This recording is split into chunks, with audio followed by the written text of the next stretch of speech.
வணக்கம். தமிழ்நாட்டில் மிகப்பெரும் பேசுபொருளாக மாறி இருக்கக்கூடிய திருப்பரங்குன்றம் அப்படிங்கிற ஒரு பகுதிக்கு தான் நம்ம இப்போ வந்திருக்கிறோம்.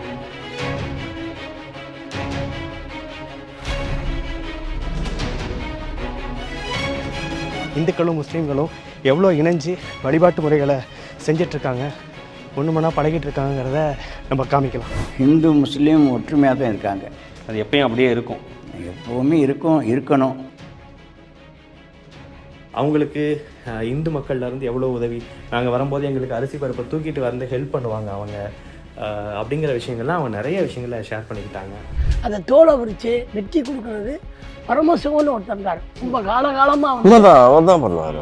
நம்ம மாட்டு சகோதரிகள்கிட்ட அந்த சன்னதிக்கு கொண்டு கொடுப்பாங்க. இன்ன வரைக்கும் கொடுத்துட்டு தான் இருக்காங்க. கோவில் நிர்வாகமோ, இங்கே உள்ள ஜமாத்தோ, தர்கா நிர்வாகமோ, இல்லை கூட வசிக்கக்கூட மக்களோ யாருக்குமே எந்த வித பிரச்சனையும் கிடையாது. ஆனால் எனக்கு நிக்கா நடந்தது இந்த திருப்பூரோட வித்தியாசோடைய ஜமாத்து புஸ்தகம் தான். ஆறுபடை முருகன்னா முதல் ஸ்தானிகர் சாமிநாத பற்று அவருடைய தலைமையில தான் எனக்கு என்னுடைய கல்யாணம் நிக்காவே நடந்தது. மக்கள் கருத்து வாங்கலான்னு போனால் கூட ஏதாவது காவல்துறையினர் சொல்லுவாங்களா, எதற்கு நமக்கு தேவையில்லாமல் பேசணும் அப்படிங்கிற ஒரு சின்ன தயக்கத்தோடைய அணுகிற விதத்தை பார்க்க முடியுது. வாய்னாலே உலகத்துக்கே தெரியும், பிறந்தாலும் பிரியாணி தான், இறந்தாலும் பிரியாணி தான். நம்மளோட போகக்கூடாது, நம்ம பின்னாடி ஒரு ஜென்ரேஷனும் நம்ம அப்படிலாம் என்ன மச்சான் அப்படின்ற மாதிரி தான் வரணும். அதை தான் நாங்கள் இருக்கிறோம். அவங்கவுங்களோட நம்பிக்கைக்கு இடம் கொடுப்போம். சிக்கந்தரையும் வழிபடுங்க, காசி விஸ்வநாதரையும் வழிபடுங்க, கீழே முருகனும் இருக்கிறாரு, அவரும் உங்களுக்கு அருள் பாலிப்பார்.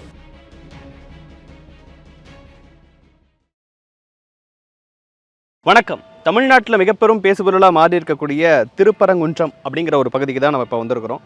அந்த திருப்பரங்குன்றம் அப்படிங்கிறது ஸ்ரீ கந்தனுடைய மலை அப்படின்னு ஒரு தரப்பினர், இன்னொரு பக்கம் இது சிக்கந்தரும் இருக்கக்கூடிய இடம் தான் அப்படின்னு சொல்லக்கூடியவங்க ஒரு பக்கம். காசி விஸ்வநாதர் ஆலயம், கீழே மலைக்கு கீழே முருகன் அப்படின்னு தொடர்ந்து பல ஆண்டு காலமாக இங்கே இருக்கக்கூடிய இந்து முஸ்லீம்னு மதம் கடந்து எல்லா மக்களும் போய் பிரார்த்திச்சு வணங்கிட்டு அவங்களுடைய வழிபாட்டு முறையை வச்சுட்டு இருந்தக்கூடிய இந்த இடங்கிறது இன்றைக்கி மிகப்பெரும் பேசுபொருளாக சிலர் இது எங்களுக்கான மலை அப்படின்னு போராடக்கூடிய இடத்துக்கு வந்திருக்குது. உண்மையாலும் இப்போ அந்த மலைப்பகுதிங்கிறது எப்படி இருக்குது அப்படிங்கிறத உங்களுக்கு நேரடியாக காட்சிப்படுத்துறதுக்காக திருப்பரங்குன்றத்திலே நம்ம இருக்கிறோம். ரியாலிட்டியை பார்க்கும்போது வழக்கமான ஒரு வியாழக்கிழமை நாட்களில் அவ்வளோ கூட்டம் இருக்கும், நிறைய நெரிசல்கள் இருக்கும் அப்படிங்கிறாங்க. இப்போ பார்க்கிங்கே பார்த்தீங்கன்னா நாங்கள் வரும்போது 2 கார் தான் இருந்தது, இப்போ ஏதோ ஒரு 7-8 கார் நிற்கிற அளவுக்கு கொஞ்சம் வந்திருக்காங்க. மக்கள் கருத்து வாங்கலான்னு போனால் கூட ஏதாவது காவல்துறையினர் சொல்லுவாங்களா, எதற்கு நமக்கு தேவையில்லாமல் பேசணும் அப்படிங்கிற ஒரு சின்ன தயக்கத்தோடைய அணுகிற விதத்தை பார்க்க முடியுது. அதற்காக அந்த மலைப்பகுதிகளுக்குள்ளே நம்ம இப்போ ஓரளவுக்கு ஒரு சின்னதாக எப்படி அந்த குன்று இடம்பெற்றிருக்கு, அங்கே இருக்கக்கூடிய காசி விஸ்வநாதர் ஆலயம் எப்படி இருக்குது, அங்கே இருக்கக்கூடிய சிக்கந்தர் தர்கா எப்படி இருக்குது, அங்கே சிக்கந்தர் தர்காவில் இருக்கிறவங்க இதற்கு முன்பாக அவங்களுடைய வரலாற்றில் என்னென்ன விஷயங்கள்லாம் செஞ்சுட்டு இருந்தாங்க அப்படிங்கிறத அவங்க என்னென்னலாம் சொல்கிறாங்கங்கிறதெல்லாம் காட்சிப்படுத்த முயற்சி பண்ணுறோம். எல்லாத்தையும் இந்த வீடியோ ஃபுல்லாக பார்த்து அந்த மலைப்பகுதியை பற்றி, இங்கே இருக்கக்கூடிய மக்களுடைய சகோதரத்துவத்தை பற்றி, மத நல்லிணக்கத்தை பற்றி இந்த வீடியோ வழியாக உங்களுக்கு ஓரளவுக்கு தெரியப்படுத்தணும்னு முயற்சி பண்ணுறோம்.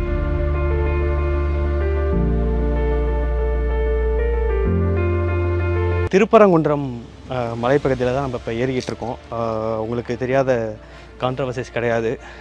இது கந்தனுடைய மலை, சிக்கந்தன் மலை இல்லை அப்படின்னு ஒரு சார்பாகவும், இன்னொரு பக்கம் இது 2 பேருக்குமான மலை தான், மதச்சார்பற்ற ஒரு இடத்துக்கான ஒரு அடையாளம் அப்படிங்கிறதும் எல்லோரும் பேசிகிட்டு இருந்ததை பார்க்க முடியுது. 2 நாளைக்கு முன்னாடி தான் போராட்டங்கள்லாம் நடந்தனால ஏகப்பட்ட ரெஸ்ட்ரிக்ஷன். கீழே நம்ம வரும்போதே போலீஸ் சார்பில் இருந்து நிறைய மக்கள்கிட்ட எல்லாம் பைக்லாம் எடுக்காதீங்க அப்படின்னு சில அறிவுரைகள்லாம் கொடுத்து தான் அனுப்புனாங்க. முடிஞ்ச அளவுக்கு இந்த வீடியோவில் இந்த மலைப்பகுதி எப்படி இருக்குது, இங்கே இருக்கக்கூடிய வழிபாட்டு முறைகள் எப்படி இருக்குது, எப்படி இந்து முஸ்லீம் மக்கள் ஒன்று மண்ணாக புழங்கிட்டு இருக்காங்க அப்படிங்கிற விஷயத்தெல்லாம் காமிக்கிறோம். ஏன்னா இதை காமிக்க வேண்டியது இந்த நேரத்திற்கான கட்டாயம். மதச்சார்பற்ற மண், ஒரு செக்குலர் ஸ்டேட்டாக இருக்கக்கூடிய, மற்ற மாநிலங்கள்லாம் முன்னோடியாக இருக்கக்கூடிய இந்த மண்ணில் இந்துக்களும் முஸ்லீம்களும் எவ்வளோ இணைஞ்சு வழிபாட்டு முறைகளை செஞ்சிட்ருக்காங்க, ஒன்று மண்ணாக பழகிட்டு இருக்காங்கிறத நம்ம காமிக்கலாம். இங்கேருந்து பார்த்தா ஒட்டுமொத்த திருப்பரங்குன்றமும் அப்படியே 360 வியூவில் நம்ம பார்க்கலாம்.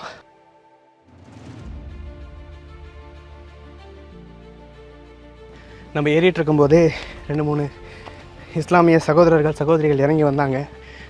நம்மளை பார்த்தோன்னே ரொம்ப சந்தோஷமாக அவங்க கேட்ட கேள்வி, ஏன்னா நம்ம அங்கே காசி விஸ்வநாதர் ஆலயம் ரைட் சைடு திரும்பணும். நேராக ஏறி வந்தால் தர்கா. இந்த பக்கம் வரீங்களே தம்பி, விஸ்வநாதர் கோயிலுக்கு போகணுமா அப்படின்னு கேட்டாங்க. இல்லைங்க, நாங்கள் 2 இடமும் பார்க்கணும் அப்படின்னு சொன்னோம். ரொம்ப சிரிச்சுக்கிட்டே கண்டிப்பாக போய் பாருங்கள் அப்படின்னு சொல்லி அனுப்பி வச்சாங்க. இதுதான் திருப்பரங்குன்றம்.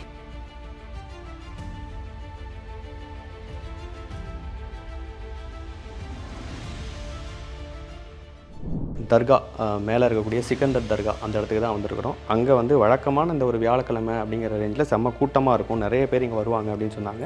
இன்றைக்கி இந்த சிக்கல்கள், இந்த போராட்டம், நிறைய பிரச்சனைகள் போயிட்டு இருக்கிறதுனால யாரும் பெருசாக இல்லை. இங்கே வழக்கமாக இந்த தர்காவை கவனிச்சிட்டு இருக்கக்கூடிய சிலர் மட்டும்தான் இருக்கிறாங்க. அவங்க வந்து இந்த தர்காவோட 40-50 வருஷம் அனுபவத்தை அவங்களோடையே வச்சுட்டு இருக்கக்கூடியவங்க.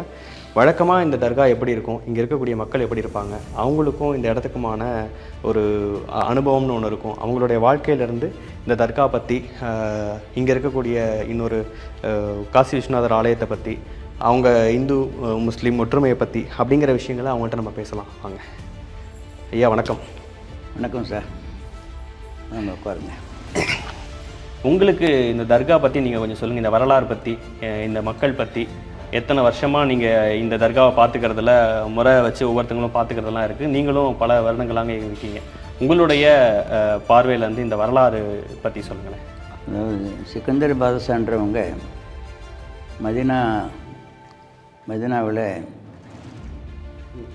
மதீனாவில் அவங்க இருந்து அங்கே நபி ஸல்லல்லாஹு அலைஹி வஸல்லம் அவங்க கனவுல காட்டி கொடுத்து, இந்த பக்கம் மதங்களுக்காக வேண்டி நீங்கள் போங்க அப்படின்னு அனுப்பி வச்சுருக்காங்க. அவங்களும் ஏர்வாடியில் அடங்கியிருக்காங்க, இப்ராஹிம் பாதுஷான்னு சொல்லி. இவங்கெல்லாம் சேர்ந்து கேரளா கண்ணூரில் இறங்குறாங்க. கேரளா கண்ணூரில் இறங்கி அங்கே வந்து இந்த தீன் பிரச்சாரத்தை பற்றி சொல்கிறாங்க. அங்கேருந்து சொல்லி ஒவ்வொரு இடங்களில் நல்ல பேரும் புகழும் கிடச்சிருக்கு அவருக்கு. கடைசியாக மதுரையில் வந்து இங்கேயும் அப்படி பிரச்சாரம் பண்ணுறாங்க. இங்கேயும் ஆதரிச்சிருக்கிறாங்க, இங்கேயும் எதிர்ப்பு தெரிவிச்சிருக்காங்க. அதுக்கப்படி சில காலம் அங்கேயும் இருந்துட்டு இங்கே வந்து மலையில் இறை தியானத்தில் இருந்திருக்காங்க. இருந்ததுக்கு அப்புறம் அந்த எதிரிகள்னால் பாதிக்கப்பட்டு இங்கே இவங்க ஷஹீத் ஆகிடுறாங்க. ஷஹீதுனா வீரமரணம் ஆயிட்டாங்க. அதுக்கப்புறம் வந்து அவங்களுக்கு ஒரு பார்வை தெரியாமல் போய் நம்ம நல்லவங்களை இப்படி பண்ணிட்டோமேன்னு சொல்லி அவங்க என்ன செய்கிறாங்க, நம்ம ஆளுகளை கூப்பிட்டு இங்கே நல்லடக்கம் பண்ணுறாங்க.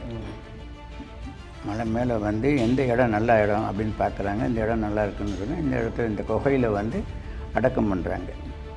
அதில் இருந்து உங்களுக்கு ரஜபு மாதம் இது நடந்தது, நம்ம அரபி மாதம். இந்த ரஜபு மாதத்தில் தான் சந்தனக்கூடு நடத்துகிறோம். இப்போ ஜனவரி 17க்கு நடந்துச்சு. அது மாதிரி வருஷம் வந்து சந்தனக்கூடு நடத்துகிறோம். மக்கள் நிறையா வர்றாங்க, எல்லா மக்களும் வர்றாங்க. இங்கே வந்து இஸ்லாம் மட்டுமல்ல, இந்துக்களும் வர்றாங்க.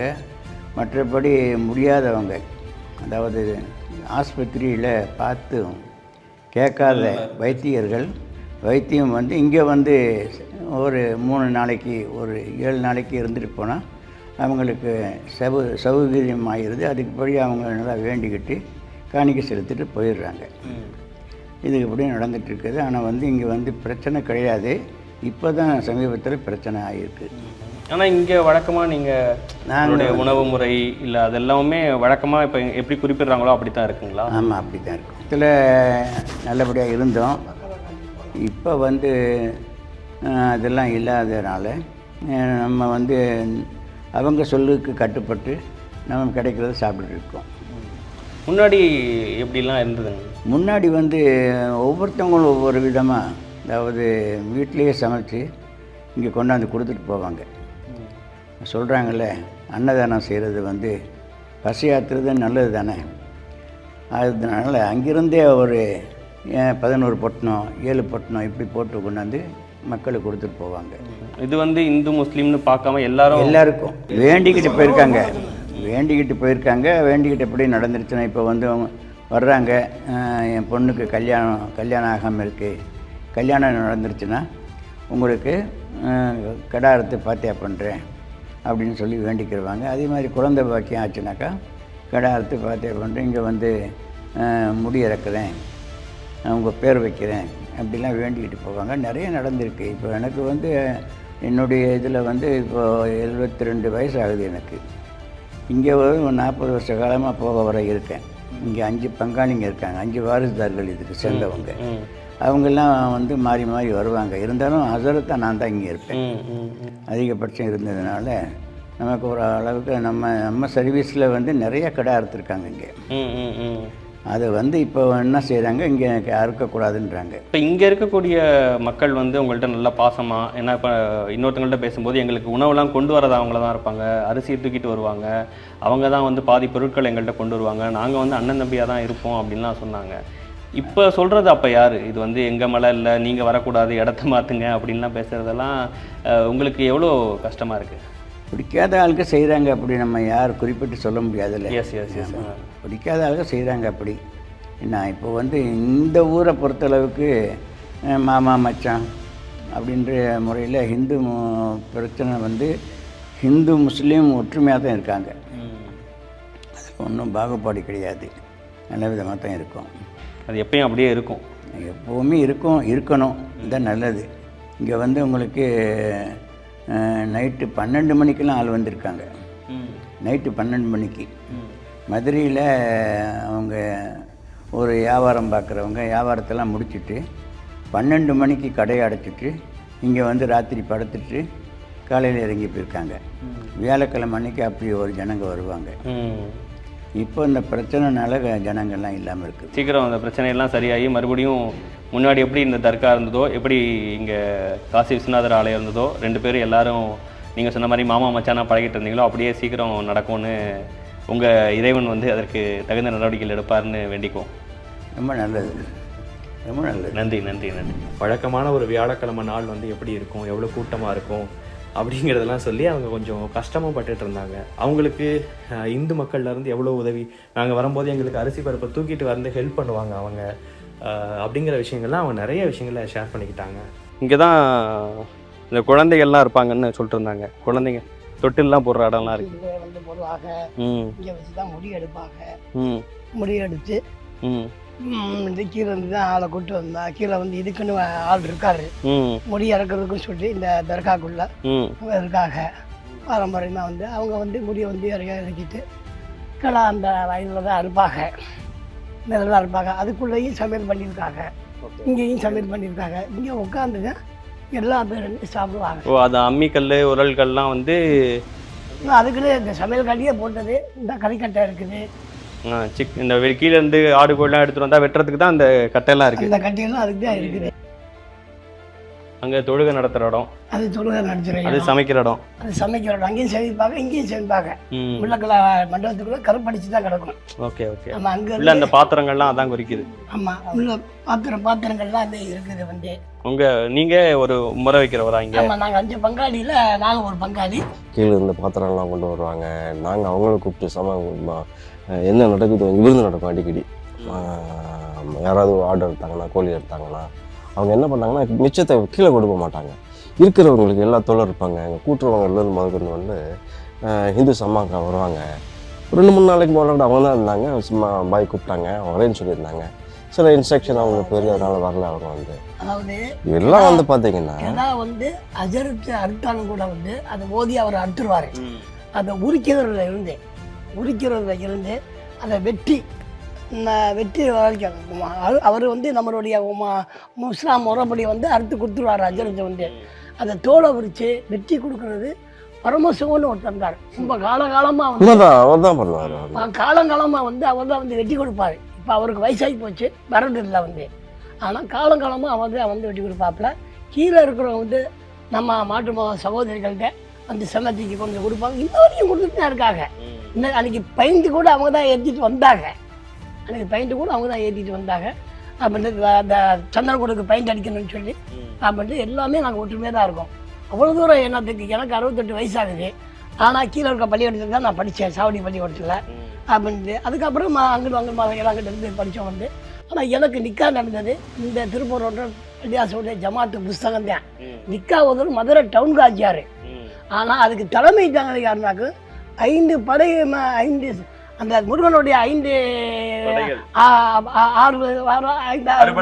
ஆறுபடை முருகன் முதல் ஸ்தானிகர் சாமிநாத பற்று அவருடைய தலைமையில தான் எனக்கு வந்து என்னுடைய கல்யாணம் நிக்காவே நடந்தது வந்து. உங்க பேர் என்ன சொன்னீங்க? என் பேரு மஹபூப் பாஷா. ஓகே. மஹபூப் பாஷா வந்து அவர் தலைமையில தான் வந்து அந்த காலம் மஹபூப் பாஷாவுக்கு திருமணம் நடத்தி வச்சது சாமிநாதன் பட்டர். சாமிநாதன் பற்று தலைமையில வந்து அது வந்து என்ற பத்திரிகை ஆதாரங்கள் இருக்கு. அதாவது இதை வந்து நான் எனக்காண்டி மாற்றி பேசலாம் அப்படின்னு சொல்லலாம் வந்து. நமக்காண்டி அது ஃபேவரா பேசுறோம். தர்கா நம்ம ஒரு இந்த இனத்தை சேர்ந்தவங்கன்னு சொல்லி கூட மாற்று மக சகோதரர்கள் சொல்லலாம். ஆனால் எனக்கு வந்து கல்யாணமுடைய ஆதாரங்கள் இருக்குது. இப்படியெல்லாம் வந்து இதுக்காக வந்து இன்ன வரைக்கும் சகோதரர்களாக தான் இருக்கிறோம். ஏதோ வந்து இன்னைக்கு உள்ள ஜென்ரேஷனில் வந்து அங்கிட்டு சரி கொஞ்சம் இன்னும் வந்து இன்னும் எப்படின்னா கோவில் நிர்வாகமோ இங்கே உள்ள ஜமாத்தோ தர்கா நிர்வாகமோ இல்லை கூட வசியக்கூட மக்களோ யாருக்குமே எந்தவித பிரச்சனையும் கிடையாது. வெளியிலேருந்து வந்து சில சக்திகள் அவங்க வந்து பண்ணுறது தான், அவங்க பண்ணி தான் இந்த மாதிரிலாம் ஒரு சில விஷயங்கள்லாம் கெட்ட விஷயங்கள் நடந்தது. எங்களுக்குள்ளே எந்த விதமான பிரச்சனை இல்லை. கோவில் நிர்வாகம் ஆமாம் அரசியல் ஆக்குனது அவங்க தான். இன்னும் நாங்கள் வந்து மாமா மச்சான் இன்னும் நடந்து போனாலும் எல்லாம் நல்லா இருக்கீங்களா வாங்க போங்க. இன்னும் நாங்கள் அந்த வரும்போது கூட மேலே வரும்போது கூட அப்படி தான் பேசிட்டு வந்தோம். ஏன்னா நான் 62 வயசு எனக்கு. நான் அந்த காலத்துலேருந்து அப்பா கூட வர போக தான் இருந்துகிட்ருக்கேன். வரும்போது போகும்போது இருந்தவங்கலாம் இன்னும் இருக்காங்க. தூக்கிட்டு வர்றவங்க வர்றவங்கலாம் இன்னும் வந்து முத்துன்னு அடிக்கடி எங்களை பார்த்த நல்லா இருக்கீங்களான்னு அவருக்கு இன்னும் அவர் முத்து வந்து இந்த கடைக்கெல்லாம் வந்து சாமான் கொண்டு வந்து அவர் பேர் முத்து இல்லையா பாய்? இப்போ கடையெல்லாம் வச்சு இவங்க பார்த்துக்கிறாங்க. மனநோயால் பாதிக்கப்பட்டு இங்கே வந்து இருந்தவர் வந்து இருந்து இங்கேயே வந்து சரியாகி பாபாக்காண்டி சம தூக்கிட்டு வைக்க கொள்ளா வந்து அப்படியே இருந்தாப்புல வந்து அவங்களுடைய சொந்தக்காரங்க கூட வந்து அருப்புக்கோட்டையில் வந்து வருஷம் பண்ணுறாங்க இன்ன வரைக்கும். அது மாற்று மத சகோதரர் தான் நம்ம தேவர் ஐயா வழியில் வந்தவங்க தான் வந்து அந்த தேவர் ஐயா வந்து வருஷம் வந்து அருப்புக்கோட்டைக்காரங்க மட்டும் மாற்று மத இப்போ நம்ம ஆளுங்க பண்ணோம்னாங்க நம்ம ஆளுங்க சொல்கிறாங்கன்னு சொல்லலாம் வந்து. ஆனால் மாற்று மத சகோதரர்களும் வந்து பண்ணிட்டு தான் இருக்காங்க அப்படின்ட்டு. இதில் வந்து எந்த மாற்று கருத்தும் இல்லை. அதாவது நாங்கள் ஒரு பாய்னாலே வந்து உலகத்துக்கே தெரியும். பிறந்தாலும் பிரியாணி தான், இறந்தாலும் பிரியாணி தான். ஏன்னா அந்த அடிப்படையில் நாங்கள் வந்து காலகாலமாக வந்து அப்படின்ட்டு ஒரு சில பேர் இங்கே வந்து கடா அறுத்து பண்ண முடியாத ஹஜ்ரத்து சொன்ன மாதிரி வந்து கடாத்து பண்ண முடியாதவங்க கீழே பொண்ணாங்க பிரியாணி வீட்டில் ஆக்கி பிரியாணி மேலே கொண்டு வந்து ஒரு அன்னதானம் 11 பேர் 12 பேருக்கு பண்ணுவாங்க வைப்பாங்க. அதே மாதிரி வந்து மதுரையில் யாராவது இப்போ சமீபத்தில் கூட வந்து 20 குழந்தையே இல்லைன்னு நெற்றிக்கடம் பண்ணிக்கிட்டாங்க. குழந்தையே இல்லை நெற்றிக்கடம் பண்ணிக்கிட்டு அவருக்கு குழந்தை பிறந்துருச்சு. என்றைக்கு குழந்தை பிறந்து அன்றைக்கி வந்து முதல் முடியை இறக்கி அன்னையிலேருந்து 21 வருஷம் தான் கொண்டு வந்து செஞ்சுட்டு தான் இருக்காங்க. சிக்கந்தருக்கு தான் பண்ணுவேன் அப்படின்ட்டு. இப்போ பழைய குடும்பங்களில் பார்த்தீங்கன்னா அப்படின்ட்டு ஒவ்வொரு இதுலையும் வந்து ஒரு சிக்கந்தர்ன்ற பேர் இருக்கும்.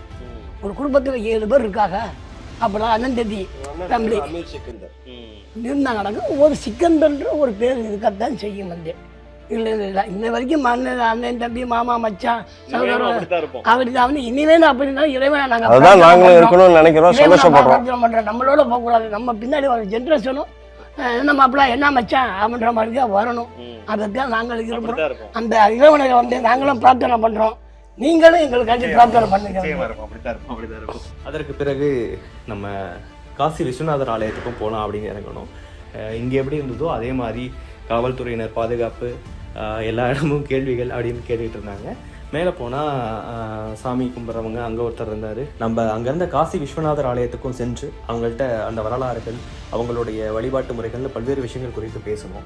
ஆனால் இப்போ நடந்துட்டு இருக்கக்கூடிய சில ஆர்ப்பாட்டங்கள் போராட்டங்கள் இஷ்யூஸ்லாம் போயிட்டு இருக்கிறதுனால இதை ஆன் கேமரா ரெக்கார்ட் பண்ணுறதில் அவங்களுக்கு சில தயக்கங்கள் இருந்தது. அவங்க அது வேண்டான்னு நினச்சாங்க இப்போதைக்கு இந்த நேரத்தில். அதனால் அதை எங்களால் இந்த வீடியோவில் காட்சிப்படுத்தி அந்த காசி விஸ்வநாதர் ஆலயத்துக்குள்ளே இருக்கிறவங்க அந்த கோயில் பற்றியும் அங்கே இருக்கக்கூடிய தர்கா பற்றியும் அவங்களுக்குள்ளே இருக்கக்கூடிய சகோதரத்துவம் பற்றியும் நம்மள்கிட்ட கருத்துக்களாக பகிர்ந்துக்கிட்டதை ஆன் கேமரா ரெக்கார்டாக சொல்கிறதுல இருக்க தயக்கத்தை புரிஞ்சுக்கிட்டு அதை நம்ம இந்த வீடியோவில் காட்சிப்படுத்துகிறேன். அங்கே இருக்கிற சுனையில் இருந்து தான் அந்த தண்ணியை எடுத்து தான் நம்ம வந்து அங்கே தர்காவில் ஏதாவது விஷயங்கள் நடக்கும்போது வழிபாட்டுக்கு நம்ம இங்கே இருந்தால் கொடுத்து விடுவோம். இங்கே வந்து வாங்கிட்டு போவாங்க அவங்க தர்காவில் வழிபட்டுட்டு மக்கள் வந்து இங்கேயும் வழிபடுவாங்க. இங்கே வழிபடுறவங்க போய் தர்காலையும் வழிபாடு நடத்துவாங்க. நாங்கள் வந்து ஒரே மாதிரி 1 மணி நேரம் தான் பழகிட்டு இருப்போம். அதற்கு பிறகு அங்கே அந்த சுனையில் வந்து அந்த மீனையும் அவங்க கடவுளாக பார்க்குறாங்க. ரொம்ப பெரிய பெரிய மீன்கள். அந்த மீனுக்கு வந்து பொறி போடுறது, பொட்டுக்கடலை போடுறது, அந்த மீனுக்கான உணவு கொடுக்கறது, தயிர் கொடுக்கறதுங்கிறது வந்து இங்கே வரவங்க எல்லாரும் ரெகுலராக செய்கிற ஒரு விஷயமா இருக்குது. அதை வந்து நீங்களும் செஞ்சுட்டு போங்க அப்படின்னு சொன்னார். அப்புறம் நம்ம கூடயே வந்து அவரும் அந்த சுனையை காமிச்சு அந்த சுனைக்கு பின்னாடி இருக்கக்கூடிய கதைகள் அதெல்லாம் சொல்லி அப்புறம் அந்த மீனுக்கு உணவெல்லாம் கொடுத்துட்டு அதற்கு பிறகு நாங்கள் சரி கீழே இறங்குவோம் அப்படின்னு வந்தோம். நீங்களும் உங்களுக்கு வாய்ப்பு கிடைக்கும்போது திருப்பரங்குன்றத்துக்கு போய் காசி விஸ்வநாதரையும் வழிபட்டுட்டு தர்காவில் போய் சிக்கந்தரையும் வழிபட்டுட்டு ஒரு மன அமைதியோட ஒரு திருப்திகரமான ஒரு வழிபாட்டை முடித்த ஒரு திருப்தியோட நீங்கள்லாம் வரலாம். அவங்கவுங்களோட நம்பிக்கைக்கு இடம் கொடுப்போம். சிக்கந்தரையும் வழிபடுங்க, காசி விஸ்வநாதரையும் வழிபடுங்க. கீழே முருகனும் இருக்கிறாரு, அவரும் உங்களுக்கு அருள் பாலிப்பார்.